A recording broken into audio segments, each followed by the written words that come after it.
I'm starting to feel like where I don't feel and look like raw and shit, you know? So, yay on that. Stayed up all night and I got the Gabra egg. Man, that thing is gritted.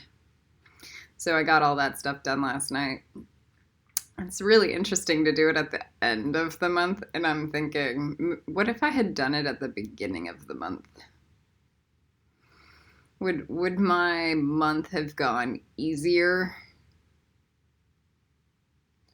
Would it have been like, I mean, I kind of got it done in the beginning of the month, but you know. All right, so these are the videos I have still left to do.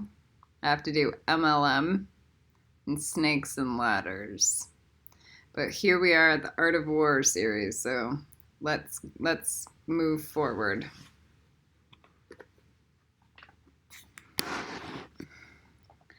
Thank God for a couple days of rest and relaxation.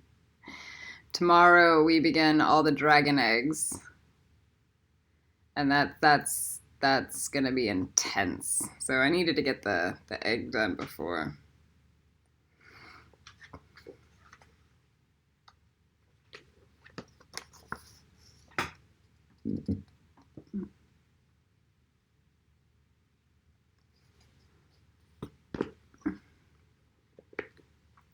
Man, if I had like video editing software, it'd be like screenshots. Oh man, I would have like everything, like in window bubbles and stuff. Like when we were talking about the dimensions, I'd have everything. It's the future.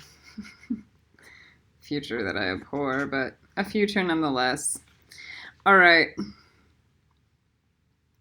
Sun Tzu said, "The art of war is of vital importance to the state." All right. If the art of war is important to the state, it's important to the self. It's important to the mind, to the health, to the personal boundaries, to the ability to enforce healthy boundaries so that other people aren't steamrolling over you like you're some like mouse that they can just use and take advantage of all day long because you're a good person.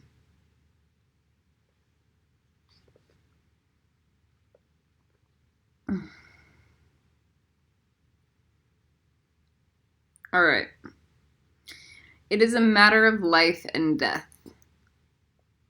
A road either to safety or to ruin. So it's like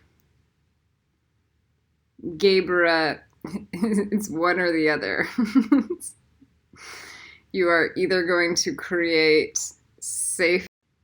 It's like we said, you're either going to create safety or you're going to create ruin. It is literally, it's red light or no light, courage or insanity. Sometimes insanity can be like a defense mechanism to like evade people. So like if you're dealing with crazies, sometimes make yourself more like outwardly more crazy and then they run and hide and they stop attacking you. Okay. Hence, the art of war is a subject of inquiry which on no account can be neglected. So it's like, it's kind of like brushing your teeth. If you neglect it, then the crap happens, you know? So if you neglect your boundaries, that's when the cancer arrives. If you neglect if you neglect your boundaries, then you get steamrolled. If you neglect your boundaries, then like bad things happen.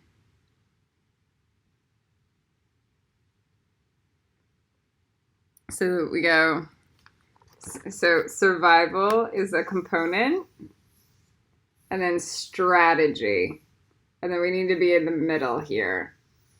So it's like where survival meets strategy. So it's like, yeah, I have this instinct, and then I think about constantly like how to make sure that that is going to suffice.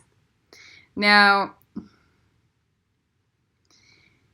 you may be a matrix programmed robot still and think, how much safety do I need? And let me give you some wisdom.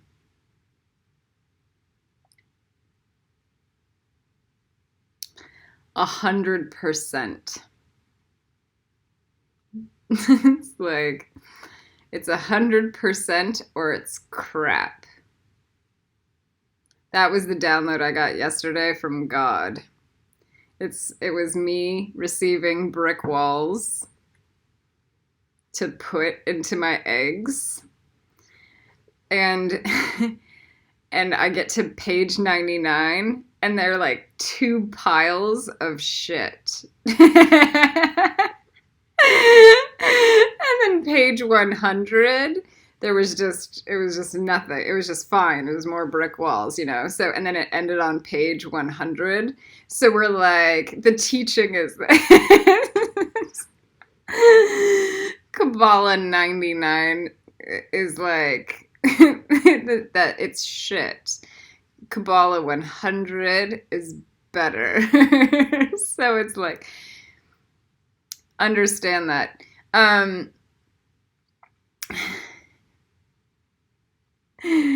100% of the boundary.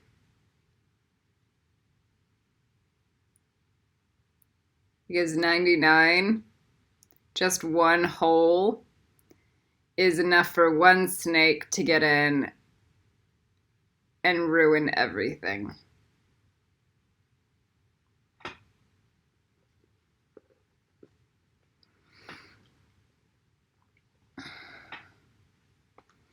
I'm pretty sure this is why, you know,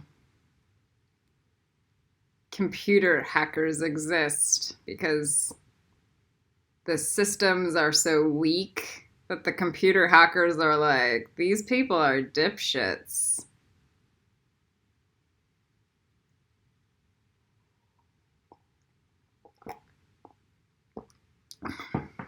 Okay.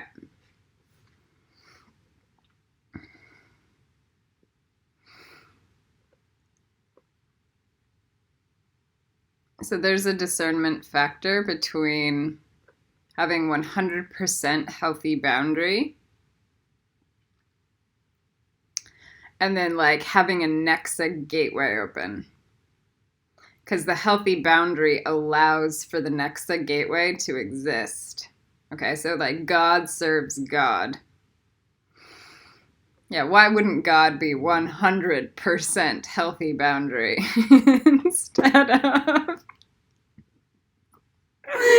instead of just 99?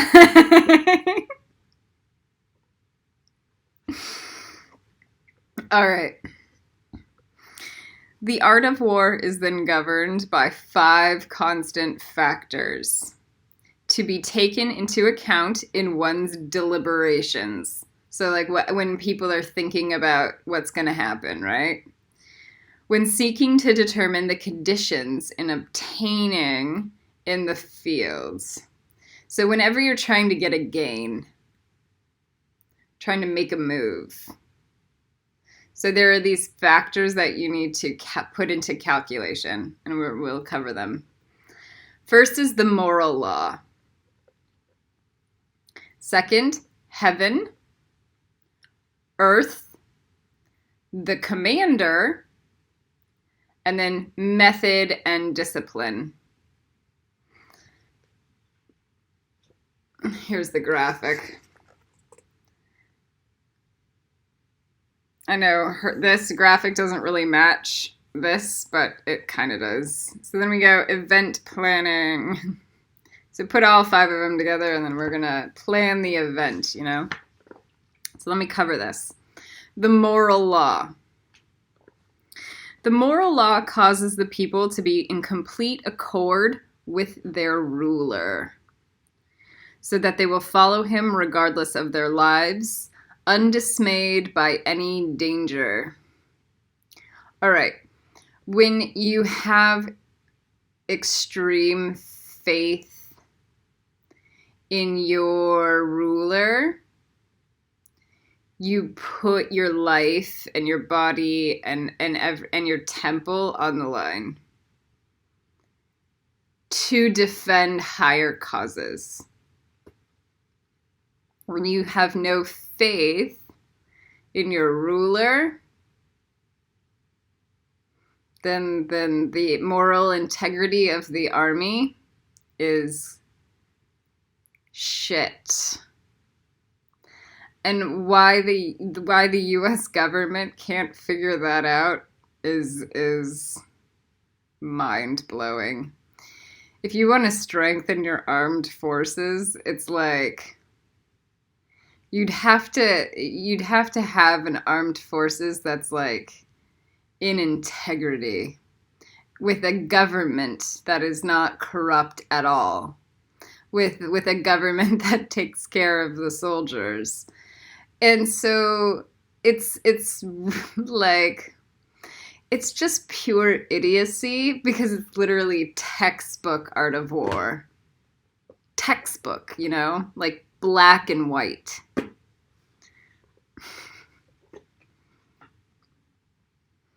All right.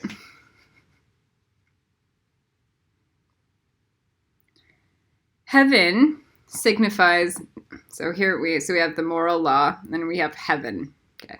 Heaven signifies night and day, cold and heat, times and seasons. All right. There's a really good download in Redcliffe when you're looking at the strategists. The pretty guy, the pretty Asian guy, that's like feeling the wind, feeling what's about to happen. He's downloading from the heavens. Okay. So it's also the downloads. It's also the psychic grid. It's also all the things that are going to be taken into account if like you're in God's grace, right? If you're on God's side, you know, you're going to be constantly downloading from God. So this is like Moses. Moses could just slaughter an entire civilization because he understood the heaven component. All right? It wasn't like, oh no, what's gonna happen? It was like, no, I'm a prophet. I'm talking to God, and God is like,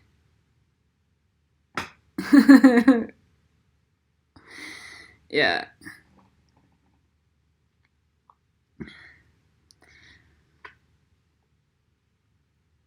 Earth comprises, so now here's our third element. Earth comprises distances great and small, danger and security, open and narrow passages, and then the chances of life and death. So think of Hunger Games.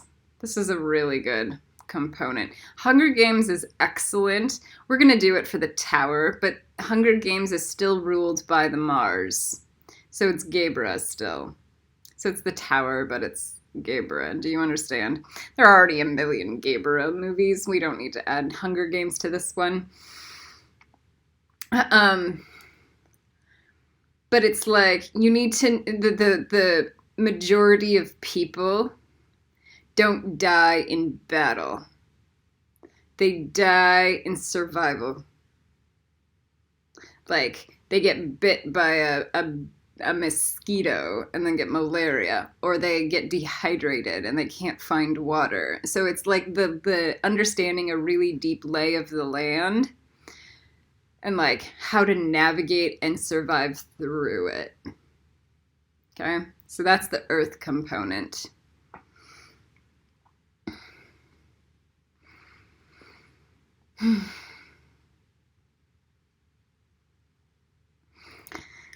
It helps when you're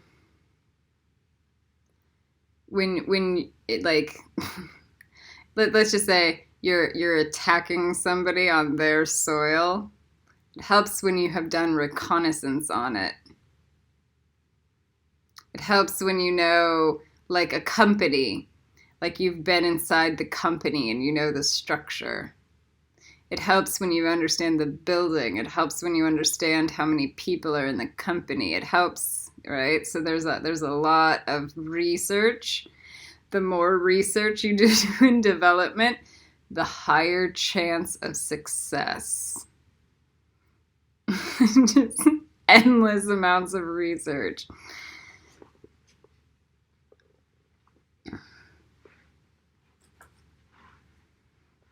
So, like, if I want to take somebody out, it helps when I know their friends or the people they work with, and understand what are the value systems with those people, so that I can gain a higher clarity of like where they're at.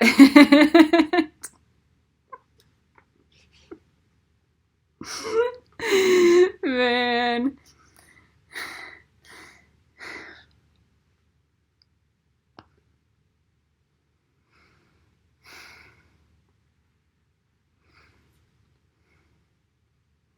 So, the commander stands for virtues of wisdom, sincerity, benevolence, courage, and strictness. So if the commander is outwardly abusive, then it's not a commander, it's a demon. So like Hitler, though highly disciplined, impeccable, and very deeply, honorably strategic, was neither wise nor benevolent. So it undermined his entire operation. So if you want to outwardly aggressively take people out,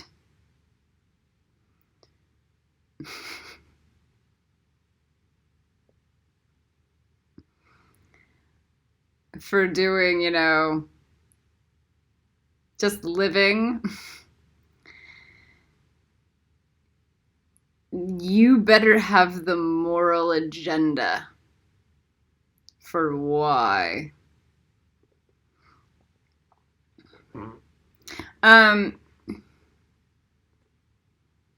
You can take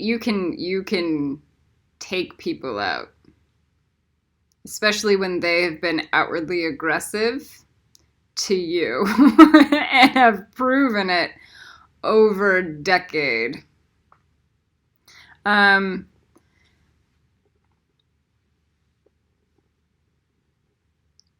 Courage. Being a bully is not a courageous thing. Okay, so there's a difference between like me as a Khaleesi and then Hitler. Like a big fuck difference. And if people can't see the difference, then it's like,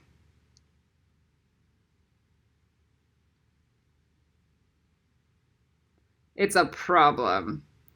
And if they're still pondering that there's not a huge difference, like a human rights warrior that steps on people's toes versus a mass murdering, genocidal, crazy man. Then there's like lack of discernment.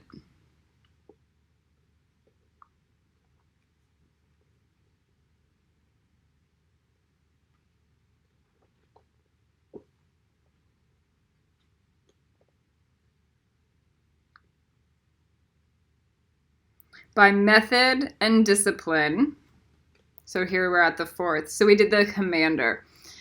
My commander is God and Mother Andromeda. I'll always be receiving information from the dragons. I almost never neglect it. Sometimes I do. It's not that good though. So I'm always receiving information. So a commander doesn't put blocks on their guides or their strategists. A commander is like, help. How do I find trustworthy help? Okay. Because no one can do it alone. By method and discipline. So here we're at the fifth component, are to be understood by the marshalling of the army in its proper subdivisions, the graduation of rank among the officers, the maintenance of road by which supplies may reach the army, and the control of the military expenditure. All right. Method and discipline. So right now, there's an alliance with elves, fairies, dragons. All right, so then there's like ranking among them. So we've got the spiritual energies available, and then there's God and the order of angels, right? So there's these ranks, and like how do we work with them to get to our destination? So that's like method and discipline. Then there's all of the karma calculations. So how do we make sure we're navigating correctly through the karma wheel? So the clearer we are with our own karma state,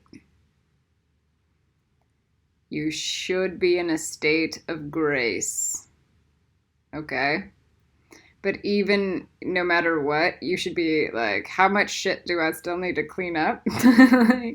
like as much as you can. Just because you're in a state of grace doesn't mean you couldn't drop another 5 pounds of bad karma. All right. So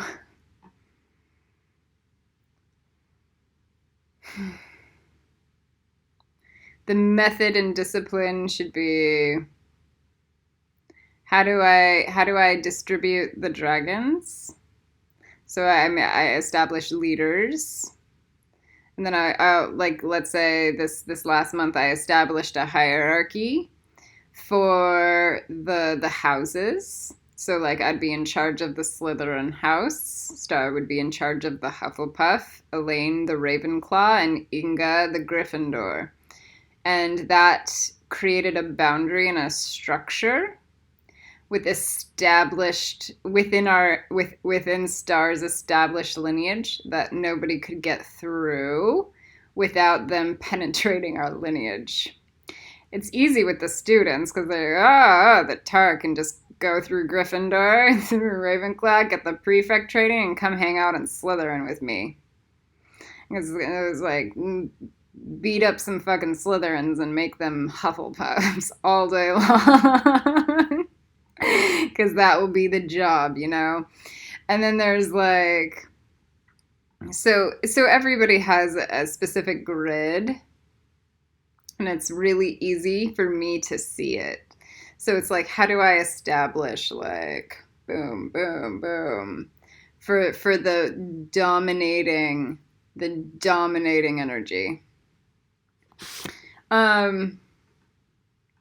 it would be weak for me to, even if Star got through the Ravenclaw Nexa and did the prefect training, it would be weak for her to not be Helga Hufflepuff.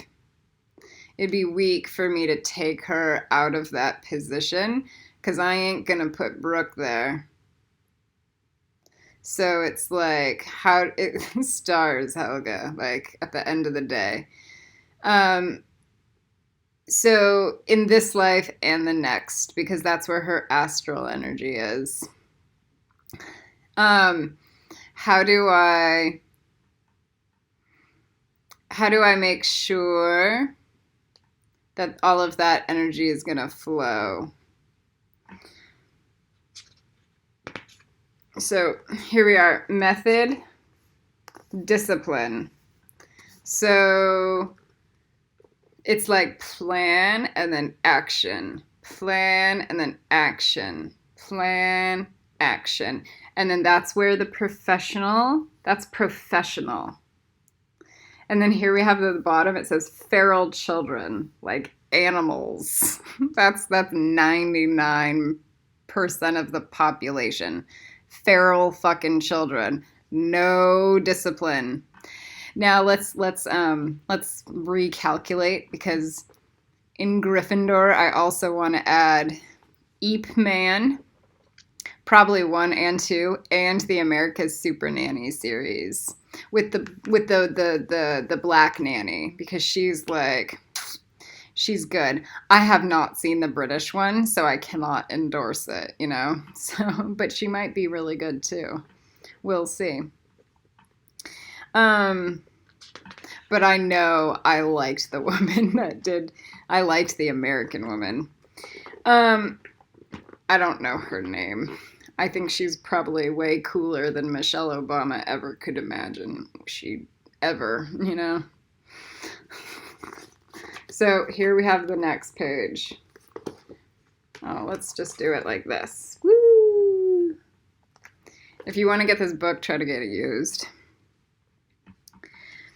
All right, these 5 heads, the moral law, heaven, earth, the commander, and then the method and the discipline, they should all be very familiar to every general.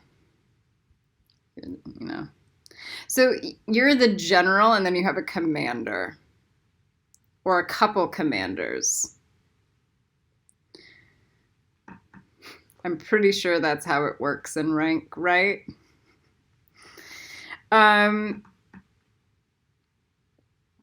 He who knows them will be victorious.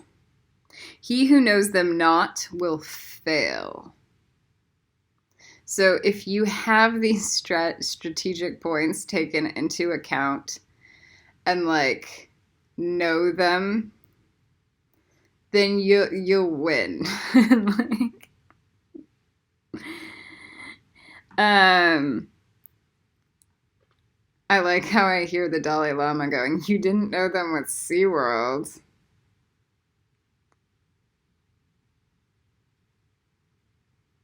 That's how the Dalai Lama thinks. Like a feral fucking child.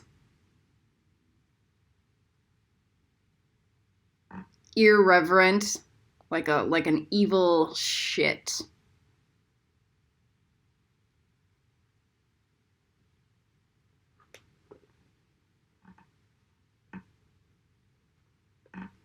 And how old is he? Like a 90-year-old man that needs to like jerk off on like negging me.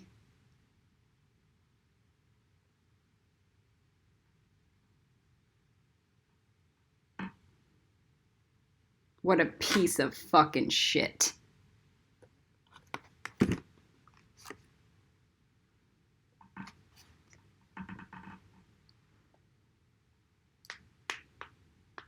Therefore, in your deliberations, when seeking to determine the military conditions, let them be made on the basis of a comparison in this wise. So it just says, compare calculate, and then contrast, and then it goes before you make a move. This is why God's at the point of like, how do I make the Dalai Lama just the Dalai Lama, not an evil thought?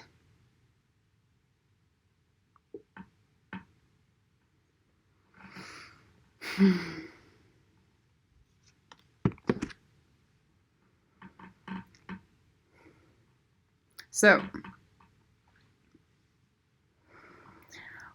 which of the two sovereigns is imbued with moral law? So, we have our state and we have their state. Who is imbued with a sense of moral law? Now, my state is always under attack. Always. Because every state is always under attack. My defense is being of impeccable virtue. With the tree of life. So that's where my moral law and my moral agenda comes from. And it starts with having a root chakra that is impeccable. And then goes up. The Dalai Lama has no root chakra. So there's just delusion and insanity.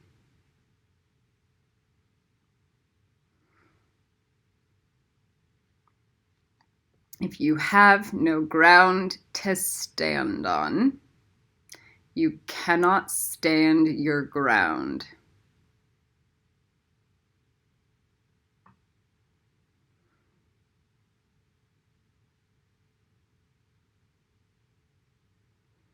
All right.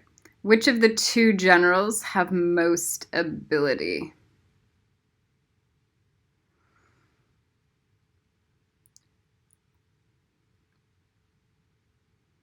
So there are ways to calculate this.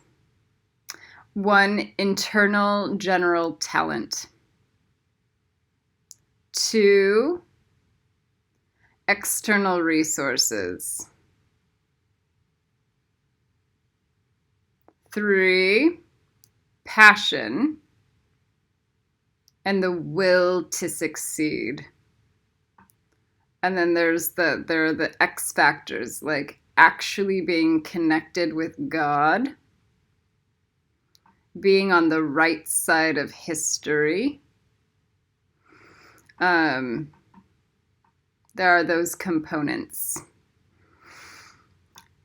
So it's kind of like Harry versus Voldemort. Voldemort may have had more actual skill, talent, and intelligence. But at the end of the day, God would come through and then light up a path. So help will always be given at Hogwarts to those who deserve it. With whom lie the advantages derived from heaven and earth? So, just like I said, it's like which of the two generals has the most ability? And then, like, who's actually being supported by God? And who's actually being supported by earth? And I'm going to tell you, living in a patriarchal society for the last 2,000 years or more, every woman over every man times 1,000 right now. Unless that man is a goddamn hero that would give up his life to balance out the spectrum.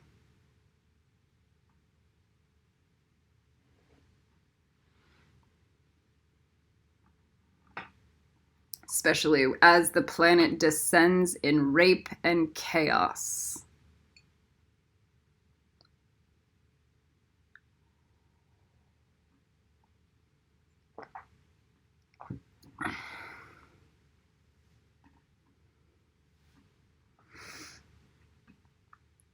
Then we have all of the dragons to take into account. So who's actually been gifted real dragons?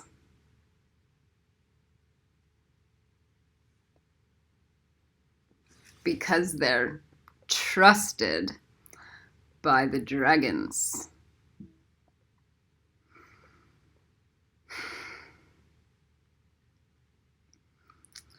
On which side is discipline? And then we have the others to take. Who's blessed by the fairies? Who's blessed by the gnomes? Who is blessed by the elves? Who are blessed by the dwarves? Then all of the magical races. And then we go all the animals. And then we go the trees.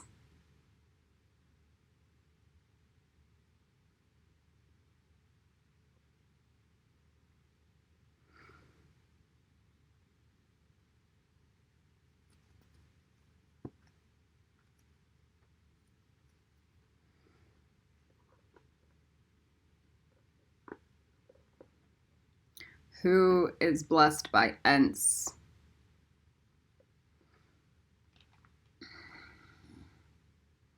So that's the who has the most ability in the heaven and earth component. All right. And then we have the X factor of Rava. So then we have the intergalactic components. So are you a galactic? Are you an intergalactic? Do you have spirit guides with actual galaxy intelligence that can move you forward, etc., etc.? And then who's like in the archangel capacity? All right, so it's just this never-ending understanding of like gratitudes and blessings. Like who's more heartfully invested in being of service to a higher deity?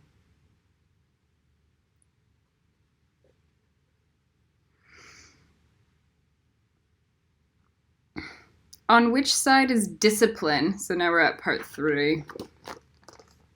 Boom, boom. So we did these 2 sentences, and now we're going here. On which side is discipline most rigorously enforced?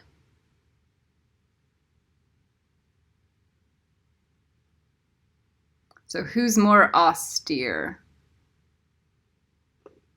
Austere. Discipline is not punishment. Discipline is disciple. To be learned or able to be learning of God. So this is where the Hufflepuffs have a problem. The lack of discipline in Hufflepuff prevents learning. The higher the discipline, the higher the ability to learn and integrate and put forward, which perpetuates itself.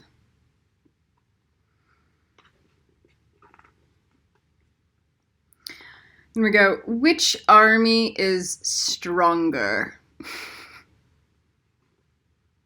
So there was a post I just did with a Vigo with the army of the dead. You can have a spirit army that is stronger than a human army.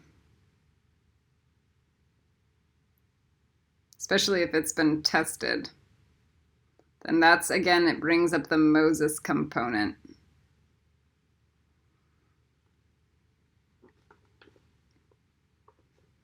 Then there's the who's spiritually stronger.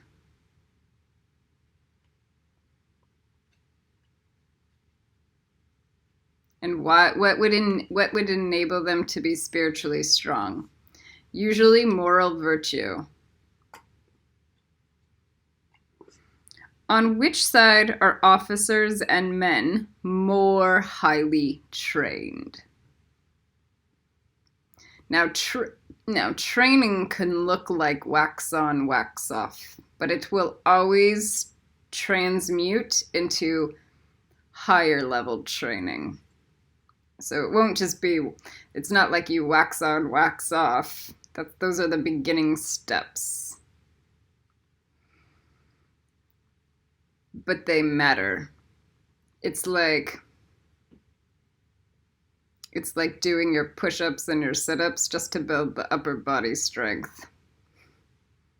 Period. In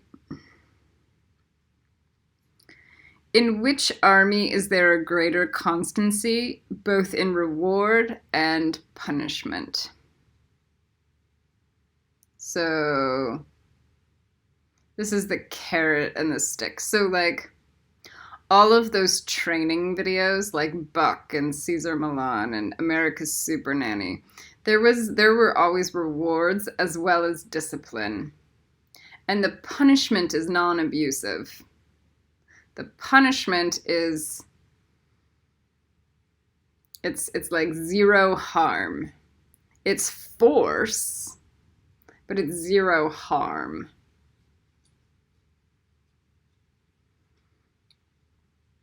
So and this is where Redcliffe comes into play, because the armies that are built off of in the Redcliffe movie, the good guys, like no punishment to our army, like that builds poor morale. It's like discipline, but not punishment. And this is where Khaleesi failed a little bit, and she'll weaken herself and then learn from it. We always do that.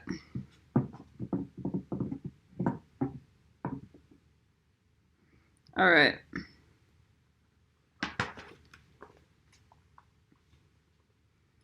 So here we have the grid. It's like liabilities, and then we have assets. Then it says here, it's like, this is what we want to stay away from. This is office cleavage, and this is what we want to like attain to. So we don't even want like the office cleavage. So we don't want any liabilities. So your main goal in life is like, 1, how do I streamline all of my assets? How do I have no liabilities? Period. So like my liabilities are like my language, crossing people's boundaries in their brains, saying things that go against conventional standard, me having no money. That's a liability, So how do I either flip those to become assets, because they're, and channel it into an asset? And then what are the other liabilities I have? I swear. How do I make that into an asset? What are the other liabilities? I'm a crazy schizophrenic. So how do I make that into an asset? So I'm a maverick. I'm a lone warrior, lone wolf, right? How do I make that into an asset? What are the other liabilities I have? I call people out for astral attacks in a system, in a matrix where they don't believe that stuff exists. And then it's like, oh my God, how do I make that into an asset? So here's the deal. If people are psychically attacking you, they're psychically attacking a lot of people. And so if you call them out on it, other people are going to see and take notice, and somebody's going to come forward and slaughter them. So it should be seen as just a warning, to clean up the behavior. But they're usually so pig-headed and stubborn, they're just going to attack you more.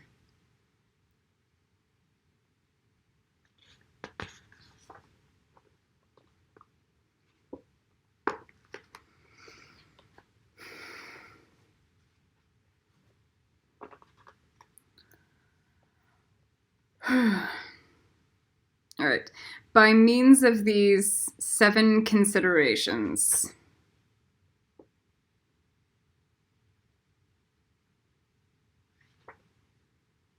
I can forecast victory and defeat. So if you watched Aang and you remember the fire, one of the Aang's fire teacher, the first one, he goes, "You cannot master the discipline of fire until you master the discipline of discipline itself." All right, so number 1, go, how do I master the art of discipline? That should be your first thought. And then the teacher, the guru, was instructing the Aang about the commander that lost his temper regularly and had no control. And it was so clear to the master who would win, because the man who would easily lose control is easily defeatable. He's predictable in his lack of self-mastery.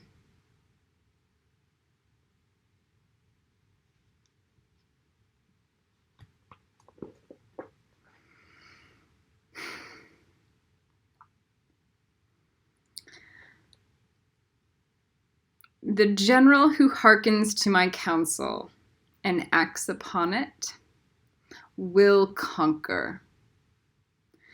Let such a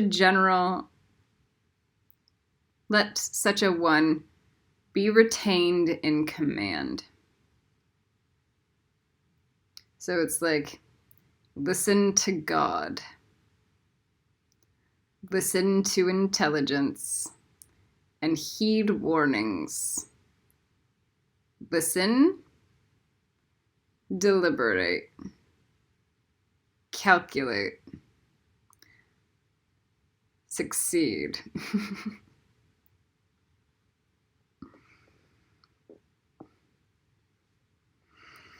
The general who hearkens not to my counsel, nor acts upon it, will suffer defeat. Let such a one be dismissed. So it's like, here, listen closely, act on what you hear, and then keep your job. So it's like, if you listen and then you act, and invest, then you can do God's work. So in the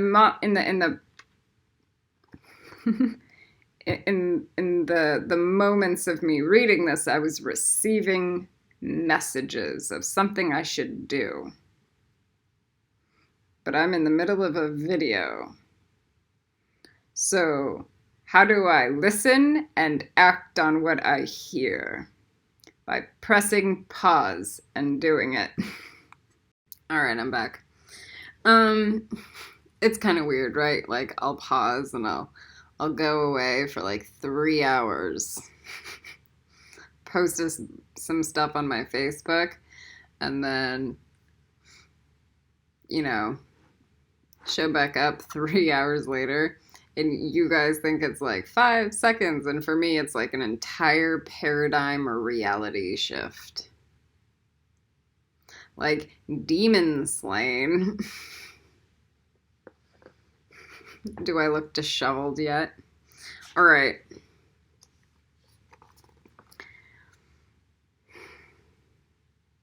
While heeding the profit of my counsel, avail yourself also of any helpful circumstances over and beyond the ordinary rules. According as circumstances are favorable, one should modify one's plans. I want to say one should want to modify one's plans when new circumstances become favorable. All right, this is like, don't be fucking dumb. When a Prince Charming arrives on a white horse, follow him unless he's a psychopath serial killer. Maybe this Prince Charming is gonna like offer you, this is like divine serendipity kind of thing. Like, follow the yellow brick road. Allow for God to come through with synchronicities that are unpredictable to your opponent. But somehow they mean something and they make sense to you. Now, they're not always gonna like lead you. They might lead you into questionable energy, but it's like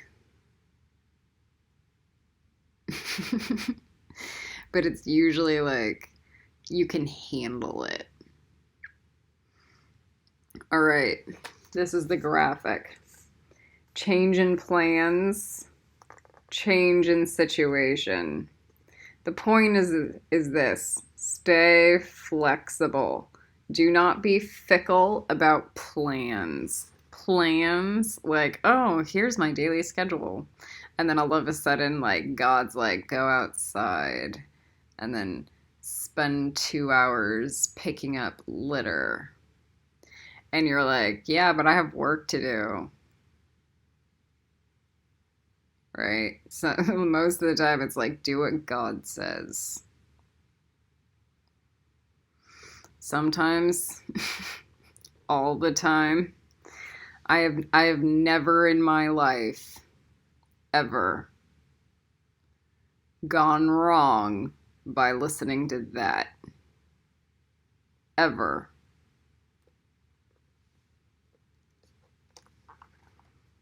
Change in situation. Foolish. So, when the situations change, like like weather. All right.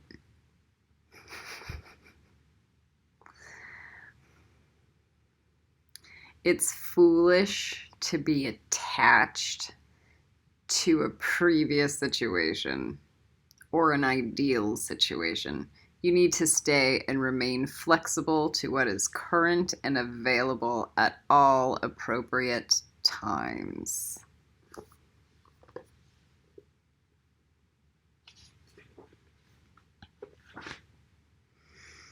All right, here's where we start getting really interesting. I have 4 more pages to go through for part 1. All warfare. Oh, here's the page. We're on this page. Boom.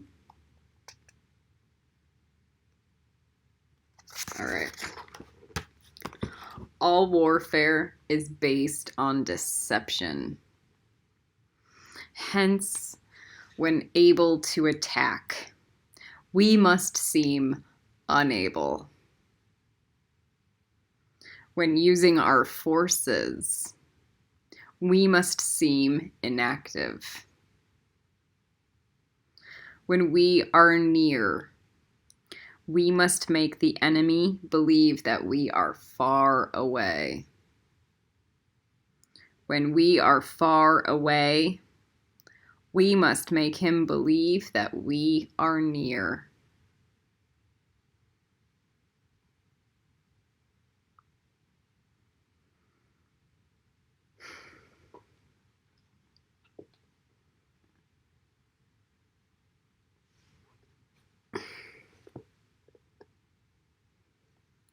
Honest, forthright, transparent, easily conquered, and very hard to find. So,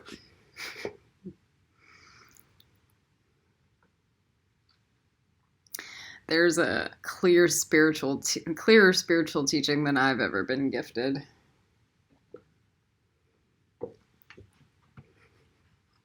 When everybody is going this way, to me it's God saying, go this way. So if it's like everybody invests in the tech industry, it's like, Khaleesi, become a renunciate. Like that. Like everybody indulge in their life and spiritual lovey practice, go become a Luciferian. All right. Anybody, so it's been a clear teaching from God for me for like a decade. And it's usually in alignment with my own truth or logic. So it's very rare that it's like taking huge, uncalculated risks. The starving to death on a beach was a little uncalculated, but it still made sense. So, like, when you do that,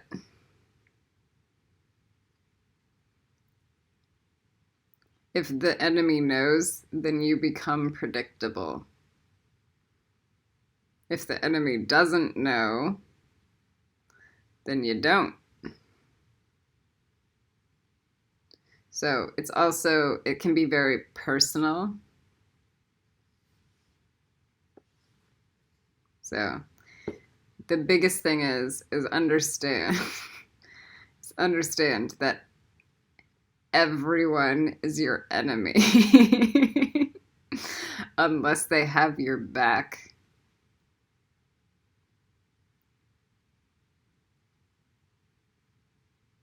So it's like, if they're not a Gryffindor or higher, they don't have your back.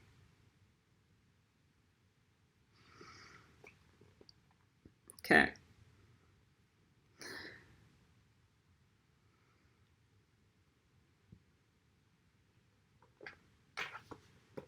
Trust is earned.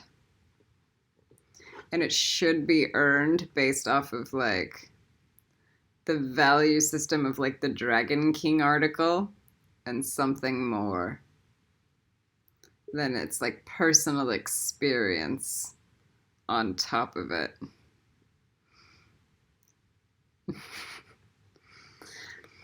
One of the best teachings Selena ever gave me. Like, I really want to give her credit for this teaching, but still. Don't trust people more than they've actually earned. So, like, put them in compartmentalization trust jars. So it's like, oh, I trust Khaleesi for speaking honestly, right? But I don't trust Khaleesi on how to make money.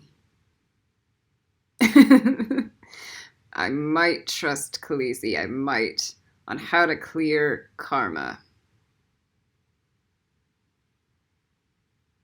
Right?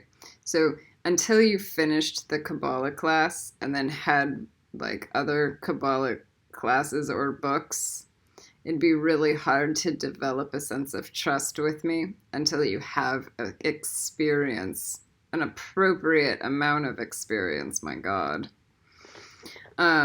So I don't ask you to invest more than like what you're capable of. But I will push you. I'm trying not to push you off a fucking cliff, but sometimes I can be a little reckless on how much I'm gonna push you. All right, here we are. Vulnerability, weakness, opportunity. All right. This is referencing your enemy's vulnerability and your enemy's weaknesses. And this, in between them, is your opportunity. Let me tell you, every vice on the tree is a weakness. So and it becomes predictable. So if you can look at their patterns,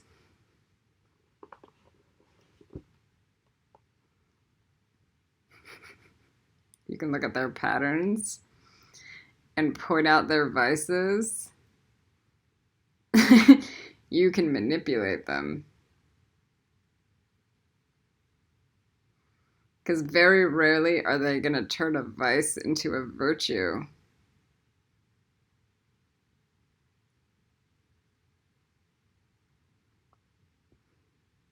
They would rather lie, cheat, steal, and kill to prevent turning a vice into a virtue.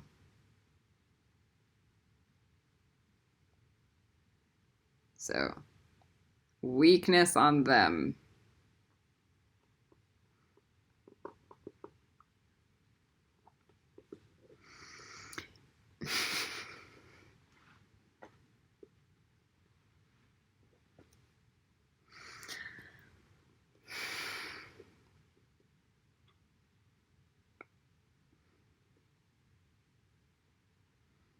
Hold out baits to entice the enemy.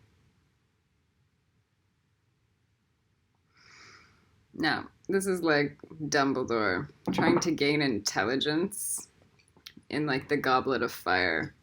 Sometimes we use ourselves and we make ourselves vulnerable.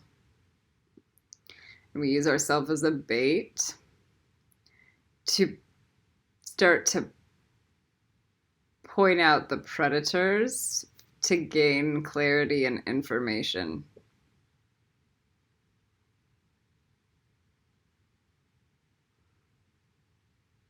When we have more information, we can make better moves. So it says feign disorder. So fake disorder. You will stay as sober as possible, but you will look weak and disordered. And then crush him.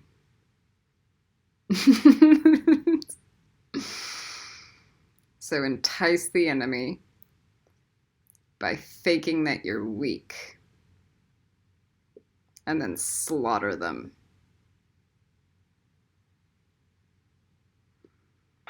If he is secure at all points, be prepared for him. If he is in superior strength, evade him. So if he is secure at all points,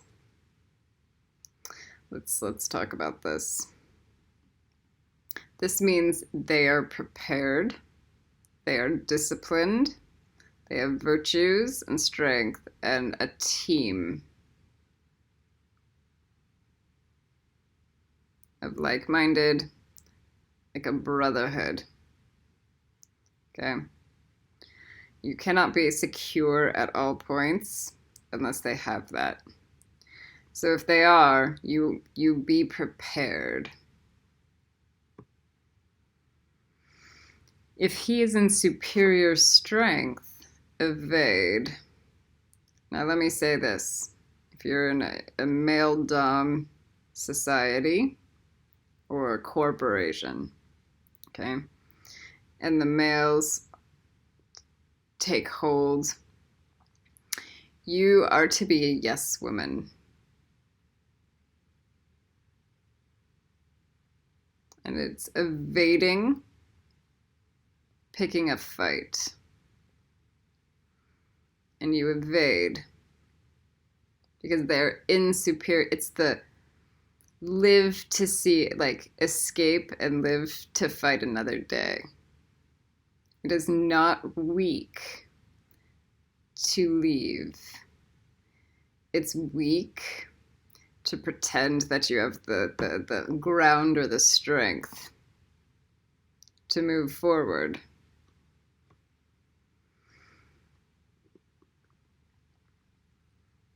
If your opponent is of choleric temper, seek to irritate him.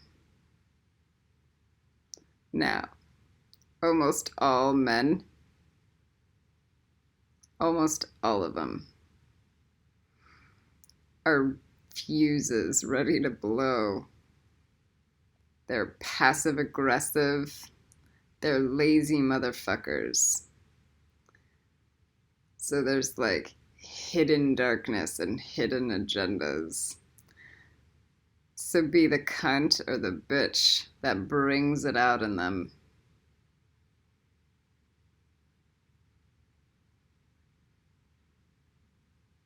Pretend to be weak, that he may grow arrogant.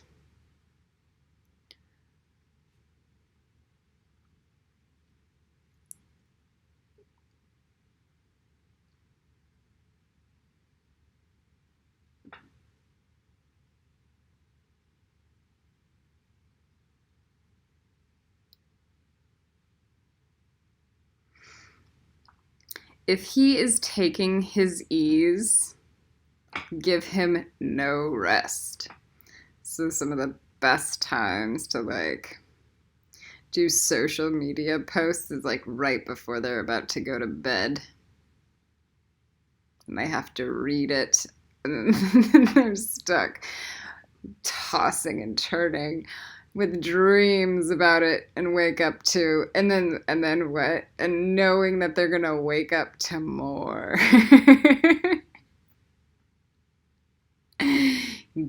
Just twist it. Make them feel the pain.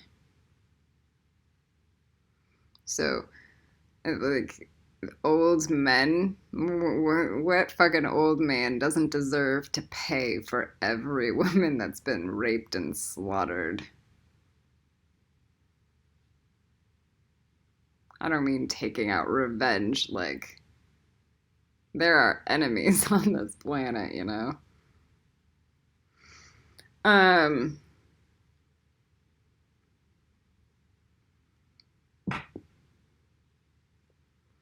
If his forces are united, separate them. So if your enemy has best friends, find a way to make them compete.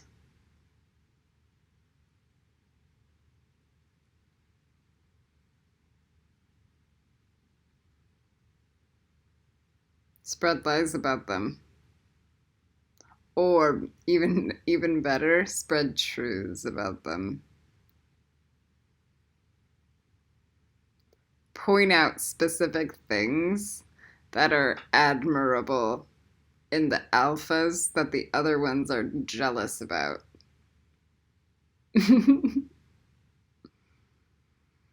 Knowing that it's going to eat at them. It weakens them.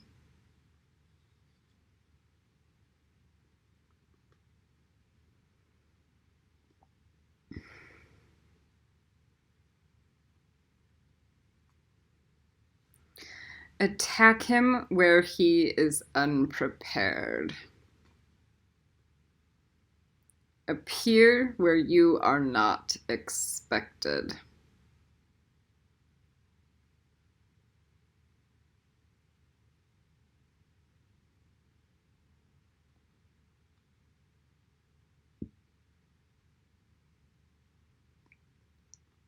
It's pretty good to not set a daily ritual where you show up at the same time, the same place, all the time. Find a way to get everything you need done without it being attackable. Predictability makes you an easy target.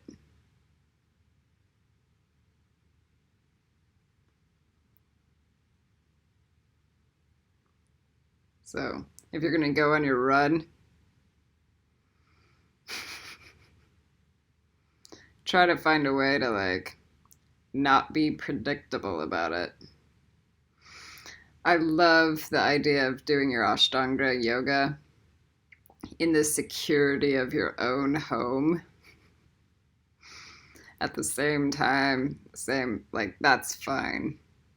But when you go out and other people can see you, make yourself,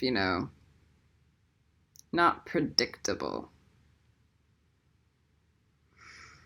Find a way to go in divine flow, where you're protected by the divine femme and divine goddess. She'll never be predictable. Unless it's get your Ashtanga yoga done, that. These military devices leading to victory must not be divulged beforehand. So don't talk about your strategies. Only journal in your dragon book. And don't, this is me with my dragon book. That shit's coming in my backpack when I go on a run with me.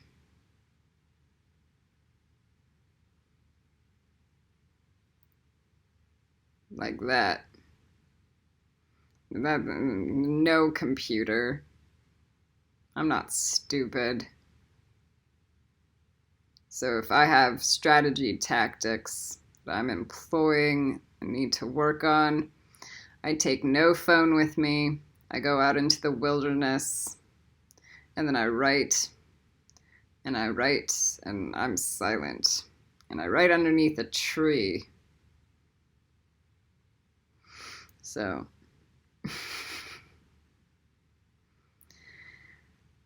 like I said, Gabriel is where paranoia gets to its finest.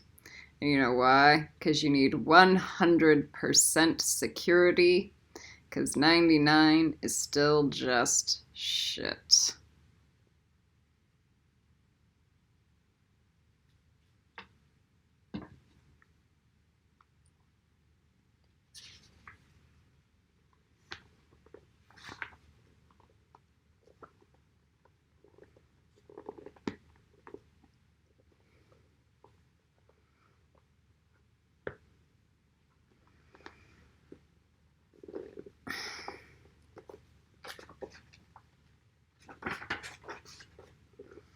So,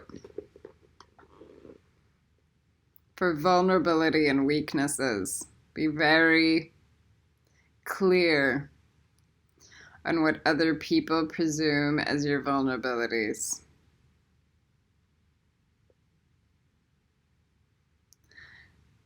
Know what they know about you, or what they think or perceive about you. It's easier to predict how they're going to make a move.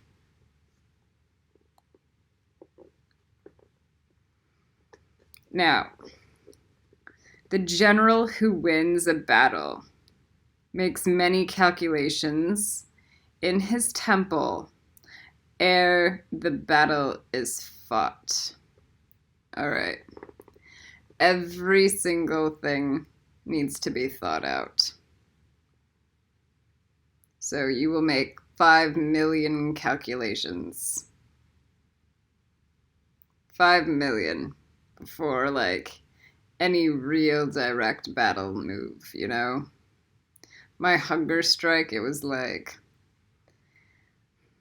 every angle that God could throw at me. All the crazy, all the weird, and then all the different logical weaknesses. And then all of the fallout, everything. And I still didn't even like foresee or calculate where I am today. But I did make a million calculations before I ever did that. So it was not reckless. Like, it wasn't like by the seat of my own pants. I just decided to do it.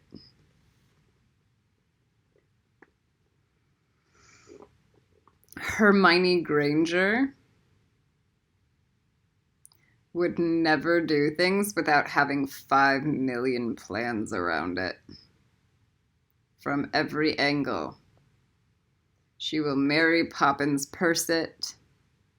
She will have, like, at the end of the day, you're going to be in the field and having to improv, but you can at least be trained and prepared on how to do it.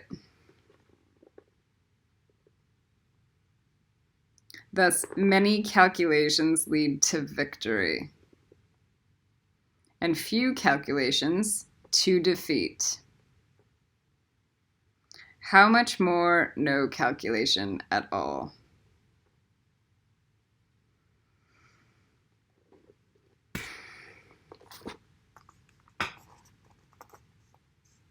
Success, preparations. So, victory is in the prepare and succeed. All right. That one doesn't really make as much sense to my brain right now. All right. It is by attention to this point that I can foresee who is likely to win or lose.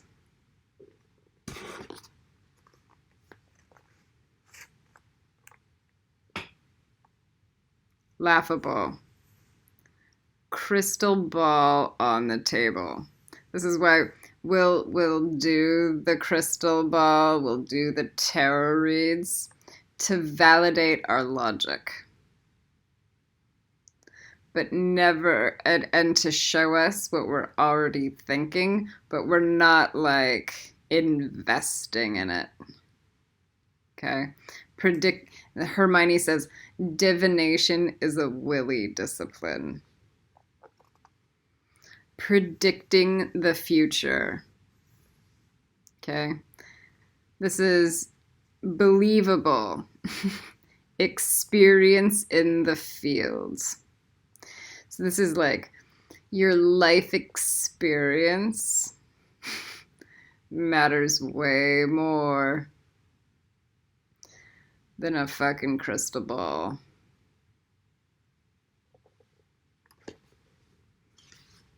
Collieren out.